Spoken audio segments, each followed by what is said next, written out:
Revelation chapter 13, roughly page 1208 in the Scriptures, isr-messianic.org. And no, I'm not a Jew, and I'm so Christian the Christians don't like me anymore. And no, I don't care. I read the book and I do what it says. All of it, from the first page to the last page. It's all still in play if you ask me. And that comes from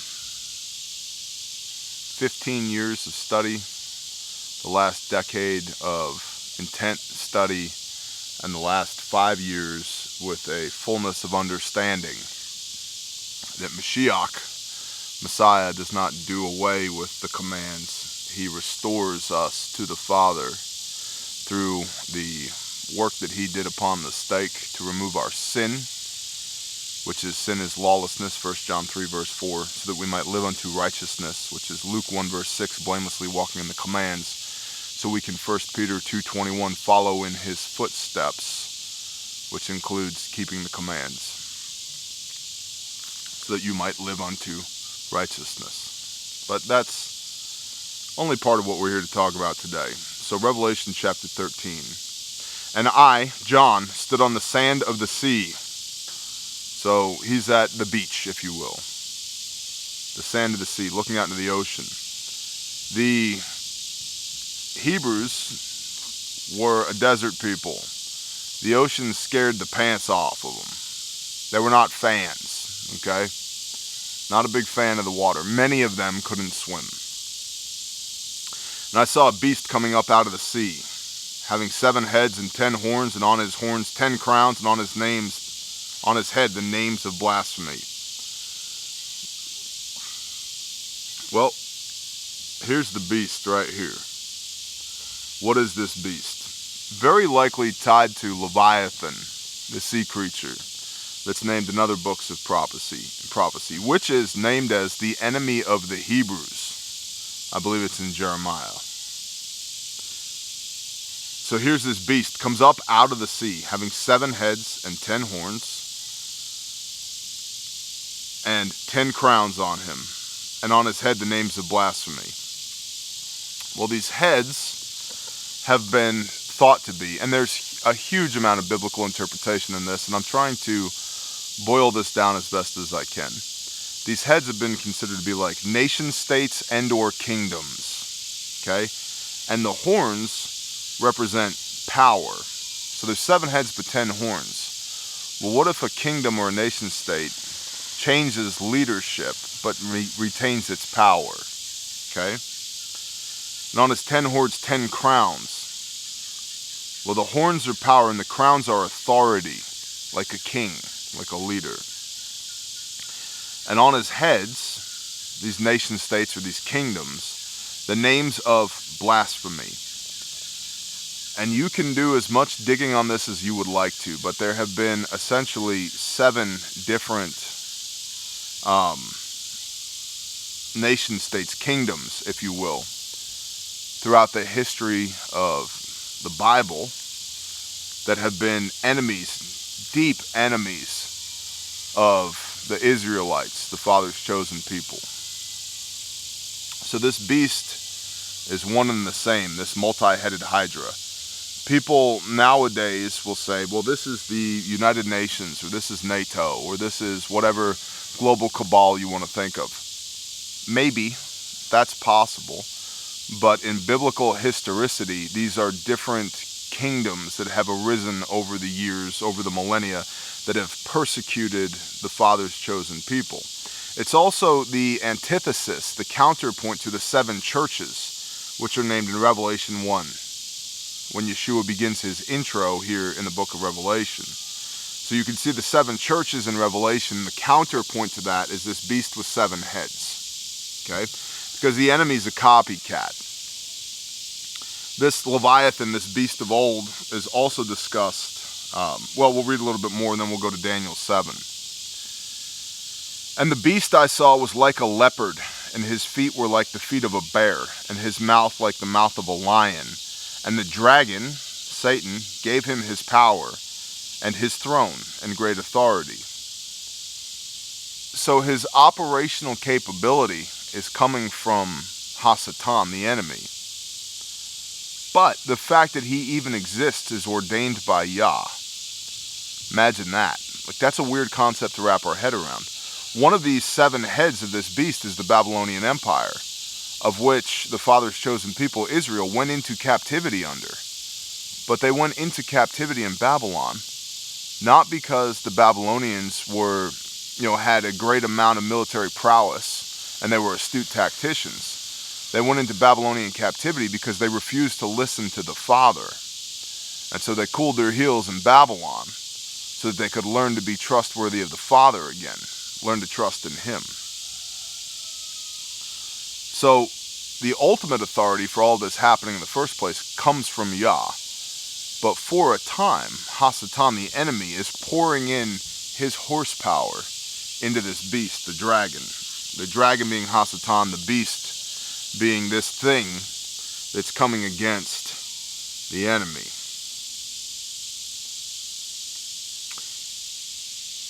And I saw one of his heads as having been slain to death, and his deadly wound was healed, and all the earth marveled at the beast. Now this beast also archetypically represents a single individual as well. So it's this conglomeration and this single individual, the Antichrist. And I understand it's difficult to track on, but John is having a vision for which he has no frame of reference. And the only thing that helps us through this is our frame of reference in the Word, because I've said before and I'll say again over and over again, the only way we make sense out of this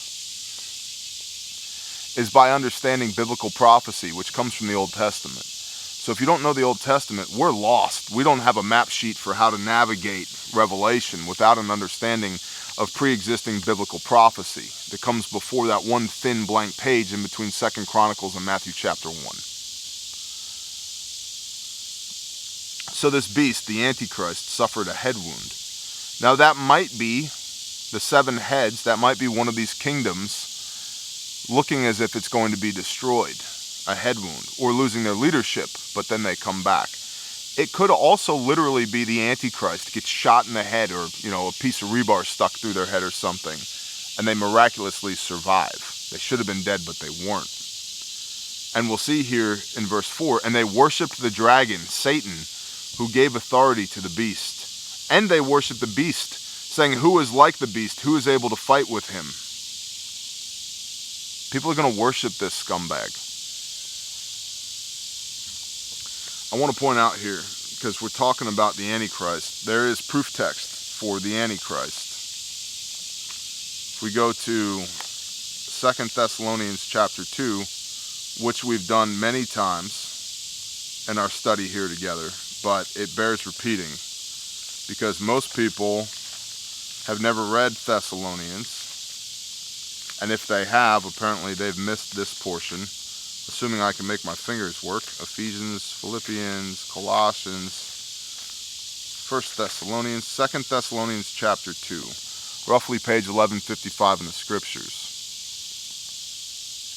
As to the coming of our Master, Yeshua Messiah, and our gathering together to Him, we ask you, brothers, not to become easily unsettled in mind or troubled either by spirit or by word or by letter, as if it is from us, as if the day of Yahweh has come. And many people believe this day of Yahweh is the day of atonement, the day of the Lord, right? And on this day of atonement, when there's already weeping and gnashing of teeth and an atonement for sins made to bring us back to the Father, right? Let no one deceive you in any way, because the falling away is to come first, and the man of lawlessness is to be revealed, the son of destruction, who opposes and exalts himself above all that is called Elohim, or that is worshipped as Elohim, the Antichrist, so that he sits as Elohim in the dwelling place, in the temple of Elohim, showing himself that he is Elohim, that he is God. See, people are going to be worshiping this scumbag.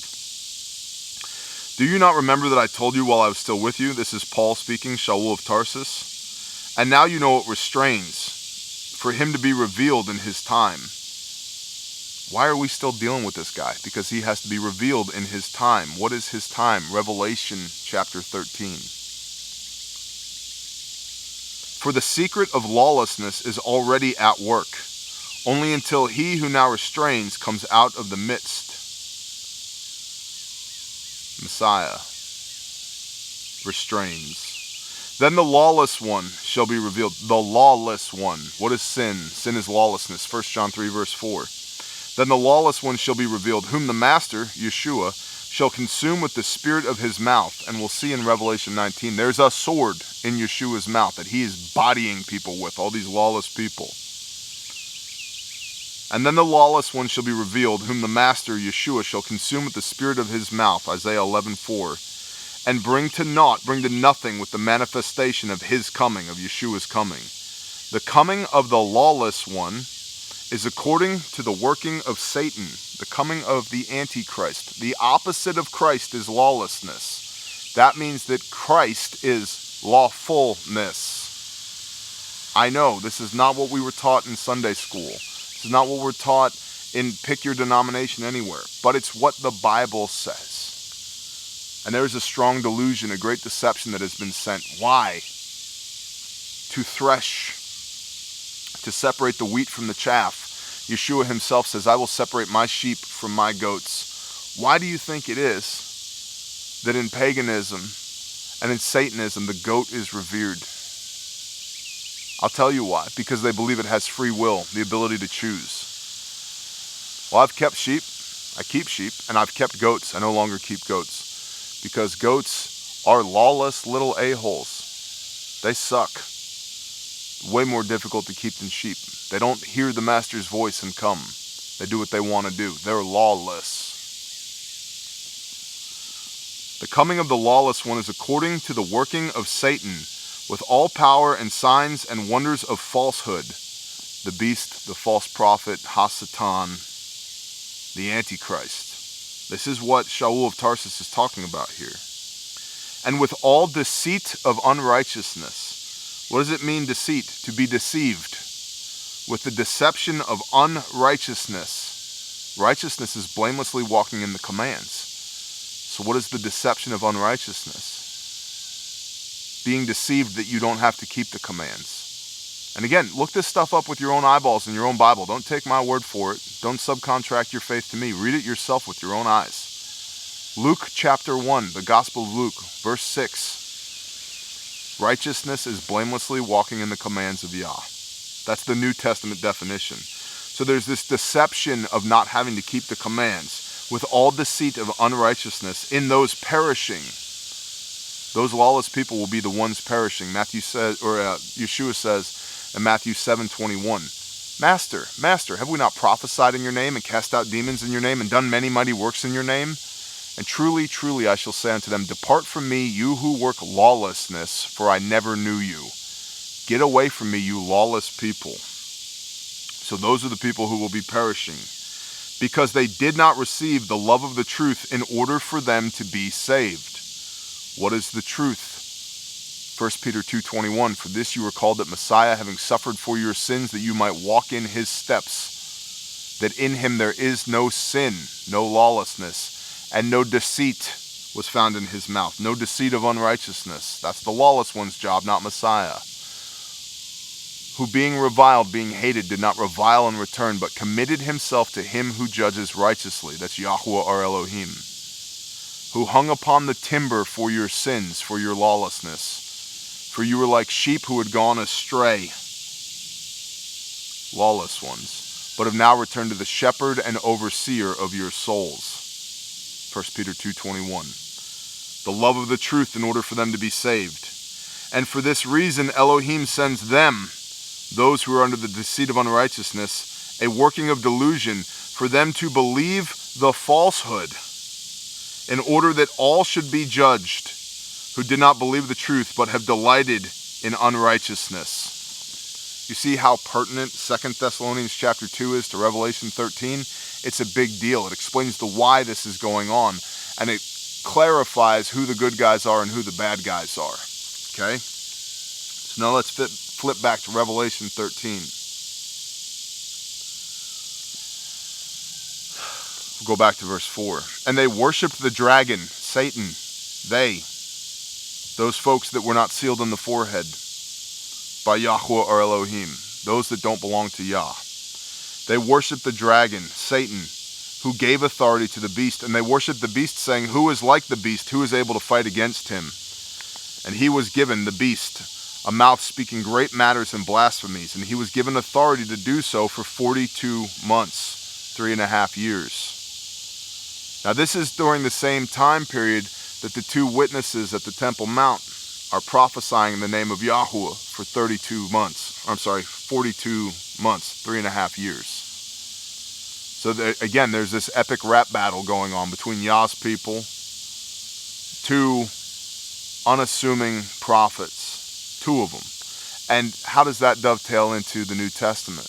Because Yeshua explicitly said, look, times be dangerous, you go out 2 by 2 now. Take a battle buddy. Yep. So Yah's two prophets versus this beast with the 7 heads and the 10 horns and the 10 crowns, the Antichrist.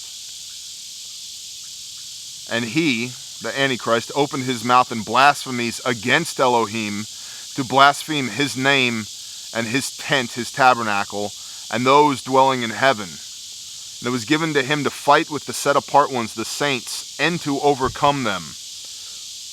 Let me remind you, at no point yet in this story have we heard a single word about what would be considered the rapture. Not one word. Do your homework on that. That's a post-Civil War American concept perpetuated by John Darby. Do your homework. It ain't in here. It's not in the book. Not if you read it in context. And it was given to him, the beast, the Antichrist, to fight with the set-apart ones, the saints, those sealed in the forehead, and to overcome them. And authority was given to him over every tribe and tongue and nation. And all those dwelling on the earth whose names have not been written in the book of life of the slain Lamb, from the foundation of the world, shall worship him. And I hear people all the time saying, how will we know who the Antichrist is and how to not worship him? You better get your name written in the book of life. You better be walking your faith out with Yeshua as Messiah so hard that you will not be deceived. If anyone has an ear, let him hear. He who brings into captivity shall go into captivity. He who kills with the sword has to be killed with the sword. Jeremiah 15:2 and 43:11.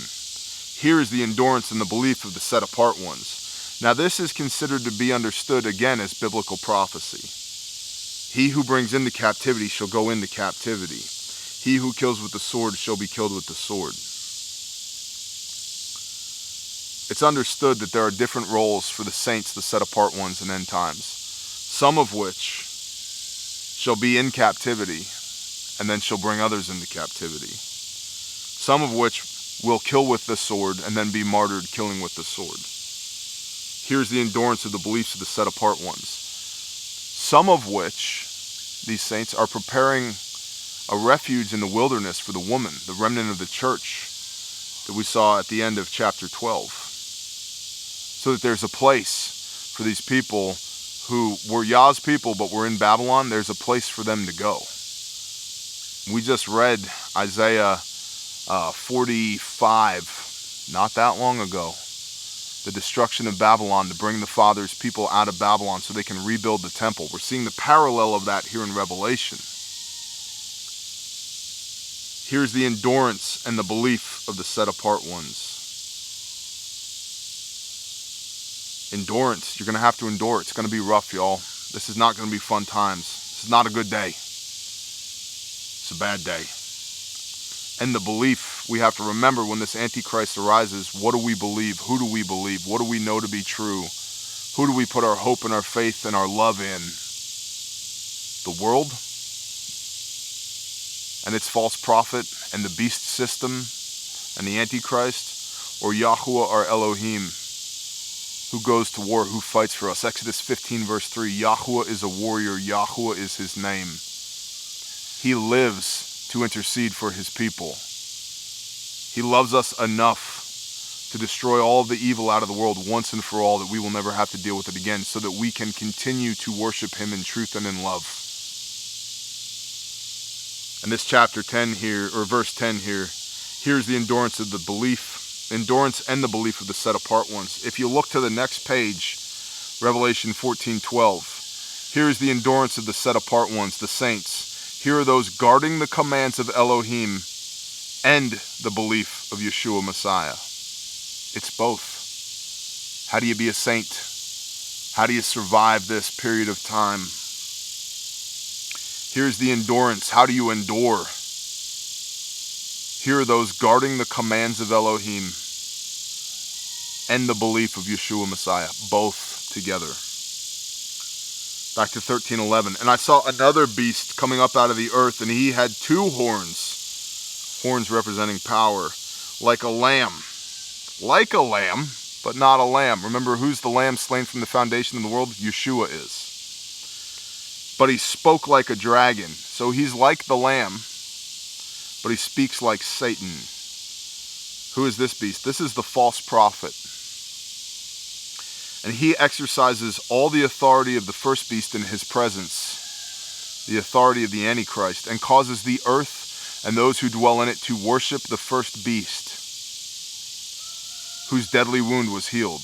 This deadly wound being healed, by the way, this is more copycat nonsense from the enemy. This is a copy of Yeshua's resurrection. Yeah. And many will be deceived. Yeshua talked about this in Matthew 24. And many shall come in my name. See that you are not deceived. This is not Messiah. This is the anti-Messiah, the Antichrist. And this second beast is the false prophet, who looks like a lamb, acts like Yeshua, but he speaks like the dragon, like Satan. And he has authority over the first beast in his presence, and causes the earth and those who dwell in it to worship the first beast, whose deadly wound was healed, like a copycat of Yeshua's resurrection. And he, the false prophet, does great signs, so that he even makes fire come down from the heaven on the earth before men. That was the sign of Elijah, by the way. These false prophets, think back to Israel coming out of Mitzrayim, of Egypt, in the first Exodus, and Pharaoh's magicians doing the same signs and wonders that Moshe and Aaron were doing. And he leads astray the false prophet, and he leads astray those dwelling on the earth because of those signs which he was given to do before the beast, saying to those dwelling on the earth to make an image of the beast who was wounded by the sword yet lived. To make an image of the beast. Are we allowed to do that? Let's all flip to Exodus real quick, chapter 20. Hold the thumb in Revelation 13. And Elohim spoke all these words, saying, I am Yahweh your Elohim, who brought you out of the land of Mitzrayim, out of the house of slavery.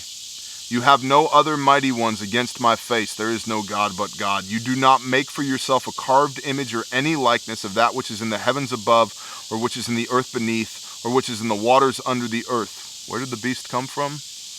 The waters under the earth. You do not bow down to them nor serve them, for I, Yahweh your Elohim, am a jealous El, visiting the crookedness of the fathers on the children of the 3rd and the 4th generations of those who hate me, but showing loving commitment to thousands, to those who love me and guard my commands. Back to Revelation 13. And there was given to him, the false prophet, to give spirit to the image of the beast, that the image of the beast should both speak and cause to be killed as many as would not worship the image of the beast. That's us. That's believers. And he causes all, the false prophet, both small and great and rich and poor and free and slave, to be given a mark upon their right hand or upon their foreheads, so that no one should be able to buy or sell except that he has the mark of the name of the beast or the number of his name. Now, this mark of the beast. Again, the copycat. We saw Yah in Revelation chapter 7 sealing his people in the forehead. Revelation 7, and after this I saw 4 messengers standing at the 4 corners of the earth, holding the 4 winds of the earth, that the wind should not blow on the earth, nor the sea, nor on any tree. And I saw another messenger coming up from the rising of the sun, holding the seal of the living Elohim. And he cried with a loud voice to the 4 messengers to whom it was given to harm the earth and the sea, saying, Do not harm the earth, nor the sea, nor the trees, until we have sealed the servants of Elohim upon their foreheads. Now it's interesting as well, this mark upon their right hand or upon their forehead. The right hand is the hand of strength, the hand of power and authority. It's the hand you do stuff with. Unless you're wrong-handed, in which case fix yourselves. Just kidding, I know a lot of left-handers. But it is the right hand of authority. So that's the accepting of the authority of the beast. And in your forehead, what you think about is what you feel. What you feel in your heart is what you speak, and what you speak is what you do. Right? If we look at Hebrews, go back to Hebrews chapter 8, the renewed covenant, Hebrews 8, starting at verse 6. But now he, Yeshua, has obtained a more excellent service, inasmuch as he, Yeshua, is also mediator of a better covenant, which was constituted on better promises. Zechariah 3, for your anecdotal reading, Zechariah 10, Ezekiel 37, for all of that. For if that first covenant, first agreement between the Father and his children had been found faultless, then no place would have been sought for the second. Yeah, see, that's why we're under the renewed covenant, Bear. We don't got to do any of this horse crap. The issue was not with the covenant. It was with the people who weren't keeping it. See, look at verse 8. For finding fault with them, not with the covenant, for finding fault with them, he says, see, the days are coming, says Yahweh, when I shall conclude with the house of Israel, you want to be Israel, and with the house of Judah,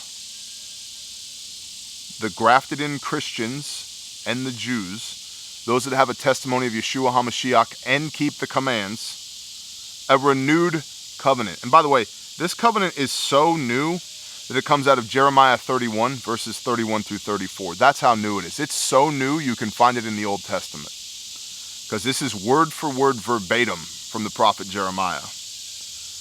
The house of Israel and the house of Judah, a renewed covenant. Not according to the covenant that I made with their fathers in the day when I took them by the hand to lead them out of the land of Mitzrayim, because they did not continue in my covenant, and I disregarded them. They didn't keep the covenant, I threw the covenant away, says Yahweh. Because this is the covenant that I shall make with the house of Israel. Israel, what are you grafted into? Romans 11:16. I'm grafted in. I'm under the blood of Jesus. I don't have to do any of that. What are you grafted into? The house of Israel, which is the tree of life. That's what you're grafted into. Because this is the covenant that I shall make with the house of Israel after those days, says Yahweh, giving my laws in their mind, a mark upon the forehead, and I shall write them on their hearts, because out of the abundance of the heart the mouth speaks, and if you believe it in your heart, you will do it with your hands. And I shall be their Elohim, and they shall be my people. And they shall by no means teach each one his neighbor and each one his brother, saying, Know Yahweh, because they shall all know me, from the least of them to the greatest of them, because I shall forgive their unrighteousness and their sins and their lawlessness I shall no longer remember. So this mark of the beast, again, copycat, full-blown copycat syndrome here. There's nothing new under the heavens. Solomon talks about this in Ecclesiastes. The enemy is just a copycat butthole. No new ideas here. And see, without the mark of the beast, in 13:17, Revelation 13:17, no one should be able to buy or sell except that he has the mark or the name of the beast or the number of his name. Which gets back to whoring in Babylon. What are you going to have to do to get by? What morals and ethics are you going to have to compromise to get by in that system? Why does the Father scream at you, come out of her, my people, lest you partake of her sins and receive of her plagues? Get out of Babylon. Here is the wisdom. He who has understanding, let him calculate the number of the beast, for it is the number of a man, and his number is 666. Now, some earlier texts, don't say 603 score and 6 or 666. They say, and his number is 616, 616. Do some research on that as well. Because if you get into numerology and gematria, which many people do, and I'm not advocating that you put too much stake in that. But if you're trying to come up with the number of a man and you're working off of 666, well, many earlier texts have 616. Now, the Emperor Nero had the gematria of 666. It's also interesting in 1 Kings 10, verse 14, it discusses the annual tithe that went to King Solomon as 666 talents of gold. That's a lot of gold. The talent is 72.6 pounds. So 666 gold bars. And that, to my knowledge, is the only other place you find that number 666 in the Bible. Could be wrong, but to my knowledge, it's the only other place. And if it is, this is me pontificating here. This is not bear preaching. I am preaching at you. This is me just speaking, thinking aloud. That could mean to me that this person, the Antichrist, was somebody who was, the Jews would say, was a mighty Zaddik, a righteous man, who then fell from grace and becomes the Antichrist. Maybe. I don't know. I think we'll know it when we see it. But the point here is, you don't want to take that mark. And you will be able to recognize the Antichrist, the beast, the dragon, Satan, and the false prophet if you are sealed in the forehead by Yah.